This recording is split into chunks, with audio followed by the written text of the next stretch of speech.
KMGH TV. This is Colorado's #1 news at 5 with Bertha, Lynn, Ernie Bjorkman, Jeff Passold on sports, and meteorologist Pam Dale. Colorado's 7 News starts now. In just one day, O.J. Simpson gets a new lawyer and an alibi. The football hero's new attorney now says Simpson was at home waiting for a limousine to the airport when his ex-wife was murdered. Good evening, everyone. Thank you for joining us. I'm Ernie Bjorkman. And I'm Bertha, Lynn. We'll have more on that Simpson case in just a moment. But first, a major development in the search for a missing young girl from Greeley.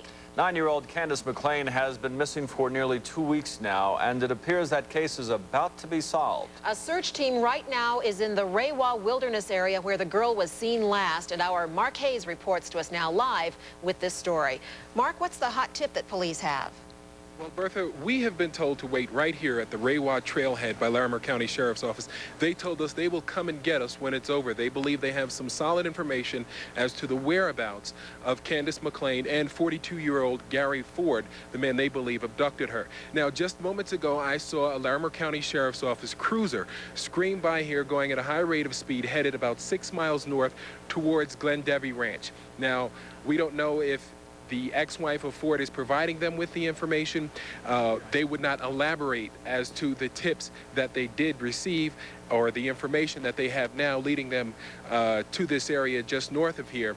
But they did say that they were reasonably confident that they could wrap this up within the hour, and that was at about 4:30. So we will continue to monitor the situation. As I said, we have been told to wait here by law enforcement officers, and we will continue to monitor the situation and bring you the latest developments as they happen. Okay, Mark, thank you very much. We'll check back with you about 5:30 to see if there's any late developments in that. Thank you, Mark Hayes. Well, just as investigators are believed to be closing in on O.J. Simpson, his new attorney has offered an alibi, making this a case that's more complicated as a murder mystery. Jane Hamden is monitoring the story for us from the Satellite News Center, and she joins us now live with the latest. Jane? Well, Bertha, Simpson's former attorney, as you say, stepped down today. He said he was too busy and too close personally to Simpson to take on the case. But within hours, the new attorney said that O.J. Simpson has an alibi.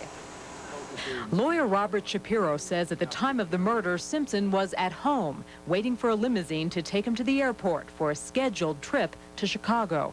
He says Simpson is depressed by the loss of the mother of his children and is under a doctor's care. Meantime, the family of murdered model and waiter Ron Goldman shared their grief with reporters. Police say the 25-year-old was not involved romantically with Nicole Simpson. Colleagues say he stopped by her home to return a pair of glasses she had left at the restaurant. It doesn't surprise me that Ron would have been the person to offer to return Nicole's glasses. And a therapist of Nicole Simpson's is speaking out to say her client was afraid of O.J. Simpson. To the best of my recollection, she told me of several incidents where he said, you know, I'm going to kill you. If I can't have you, I'm going to kill you. Investigators are analyzing blood stains found in Simpson's vehicle and on his driveway. Of course, it has been a media circus in Los Angeles, and later in the news, we'll have an update from that city on developments in the Nicole Simpson murder case. Bertha, back to you. All right. Thank you, Jane. In medical news tonight, there's another case of the so-called flesh-eating bacteria in Denver. The third case in just 2 weeks. This while a woman continues to battle for her life with that bacteria. Let's get the latest from Lynn Setzer, who's live at Presbyterian St. Luke's Hospital in Denver. Lynn, what do we know about this latest victim? She is a 34-year-old Denver woman who had a cut finger, that's all. But it got infected, and she didn't get medical attention until yesterday. Now she's in critical condition. Now, even though her case is the third here at PSL in 2 weeks, doctors say there's no need for alarm. They say tabloid newspapers are making a big deal out of a disease that's been around for decades. And if it's caught early, it can be controlled. I don't think people should be alarmed. This is a condition that's exquisitely sensitive to antibiotics if it's caught early. This particular patient had plenty of warning. She had an infection in her finger, and she drained the infection herself over the period of 2 days using a sewing needle. She actually stuck the needle in and squeezed the pus out. If she had sought medical help at that point, then she would have received antibiotics and we wouldn't be talking to her in the television. Now, doctors have removed this latest patient's right breast as well as most of the tissue from her pelvis to her armpit on her right side. They believe they do have the infection under control, and they're hopeful that she will be out of ICU by tomorrow. The other Strep A patient here at Presbyterian St. Luke's isn't doing as well. She is still fighting for her life. She is also a woman from Denver, 51 years old. Both of her legs have been amputated, as well as her right arm and her right breast. So this is a devastating disease, but it can be prevented if you get medical attention. Ernie? You know, the doctors are saying not to panic, but there's only 2 cases since 1989, and now we've got 3 in 2 weeks, so I guess there's something to be concerned about. Well, they're saying it's a case of statistics, that they don't expect to see many more cases this year. Okay, we'll wait and see. Thanks, Lynn Setzer.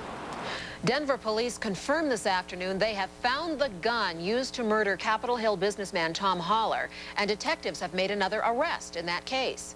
Shane Davis and Steve Harrington were convicted of killing Holler and beating his wife. Today, police revealed that a tip last week led them to a gun that, according to experts, fired the fatal bullets. Police arrested Davis's brother, Rodney Lewis, who allegedly sold that gun to another person shortly after the murder. Lewis is charged now with being an accessory to the murder after the fact. While engineers at DIA struggle to get the baggage system working, there is concrete evidence of another construction problem there. Concrete on the aprons alongside concourses A and B continues to sink into the ground. Contractors are back compacting the soil there, trying to bring the apron back up to level. We are told that at one point there was concern that the sinking apron on Concourse A was pushing in the basement wall and threatened the alignment of the baggage system, but engineers now say that is no longer a concern. Well, they weren't runways, but what looked like tidal pools blocking traffic in lower downtown today. An accidental high tide slowed traffic this morning during rush hour. Just 2 lanes of traffic flowed through 18th and Broadway because of water surging across the roads. Workers blame a 19th century water main that burst under pressure from all the high water usage the past few days. Well, it is a murder case that has worldwide attention. Coming up in our update after sports, a live report from Los Angeles on the possible link between O.J. Simpson and his ex-wife's murder. Also ahead tonight, a financial roller coaster ride finally ends for Eliges. And the good times dry up at a popular play park. Stay tuned.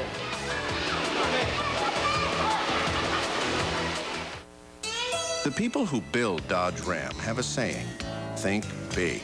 After all, just check out Ram's big list of features, like a driver's side airbag, rear anti-lock brakes, tinted glass, and more. Plus, Ram's big on power, thanks to a 175 horsepower Magnum V6. Fortunately, the people who sell Dodge Ram also have a say, think small. Check out Motor Trend's 94 Truck of the Year at your Dodge dealer today. It's not a Ferrari. It's not a Pantera. It's not a Lamborghini. It's your garage door opener, and we can help you fix it. At Home Base, you'll find more customer service people on the floor than ever before. Help Dad get a handle on all his projects this Father's Day with this quick grip clamping set, and show Daddy measures up with this Stanley PowerLock 25-foot tape measure. Home Base, ready to help. Denny's Original Grand Slam breakfast is now just $1.99. $1.99? Are you out of your mind? Crazy. You get 2 eggs, 2 fluffy hot cakes, 2 bacon, and 2 sausages for just $1.99. $1.99? Are you out of your mind? The Grand Slam, the most famous cooked-to-order breakfast in America, just $1.99. They usually don't make mistakes here at Denny's. No mistake. At participating Denny's, the Grand Slam is just $1.99. Just $1.99? $1.99? Are you out of your mind? The Original Grand Slam for $1.99. How long can this last?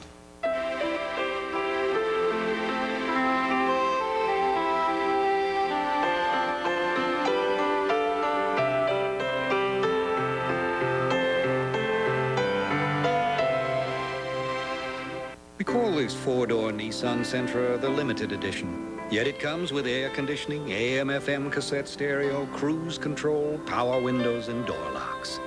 But perhaps one of its most impressive features is its price. Over $2,000 less than the comparably equipped Toyota Corolla LE. $2,000.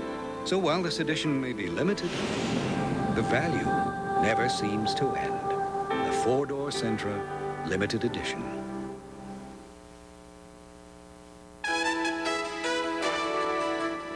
Two days of record temperatures are behind us, and today we got a little break from the heat wave, but another day in the high 80s still sends people looking for a way to cool down.